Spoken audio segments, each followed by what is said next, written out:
Obviously, they have the media on their side, so the day after, they have to send people home, which the federal employees, they get sent home for a week, then they get paid for it.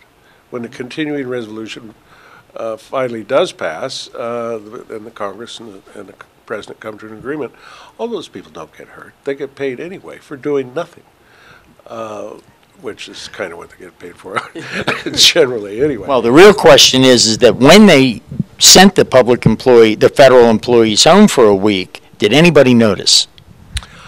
I don't know. I wasn't in the government at the time, but a friend of mine worked at OMB, and the government had been shut down, and he was going through, that's the Office of Management Budget, and also the Office of Personnel Management, and I believe he was with OPM.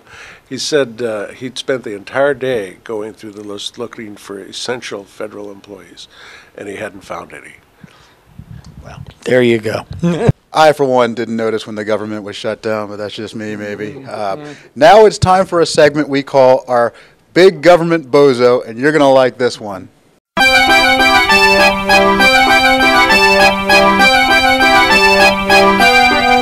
And welcome to our Big Government Bozo of the Week. And I know that you've been waiting in eager anticipation to make the announcement for who it is, Don. Well, our bozo this week is Mr. Congressman Fred Upton of Michigan. He's up for Energy and Commerce Chairman. I think a lot of people are going to be watching this new Congress to see if they really got the message from the last election. And if they elevate Fred Upton, father of the curly Q light bulb, which he insists that everybody have, over a regular light bulb that costs 50 cents, it's much better to spend $5 on one from China. This was his own idea. He wrote the bill to require everybody to buy these curly Q light bulbs. He's also consistently voted for more spending and higher taxes. Now, that was not the message of the last election. And if the Republican leadership gives in and appoints this bozo as chairman of one of the most important committees in the Congress, it shows they just didn't get it. It's like Thomas Edison is probably rolling over in his grave right now, knowing that the incandescent light bulb is being outlawed. I mean, come on, it's pretty ridiculous what these guys do with law. Don't you agree? Well, he outlawed them in homes, and then he came up with another bill to outlaw them in public places, like streets and accessory places like that, which leads to traffic lights. The snow goes on them; it doesn't melt because they have these fluorescent light bulbs in there. There's no heat. So, in addition to being just ridiculous, he's causing a lot of traffic accidents.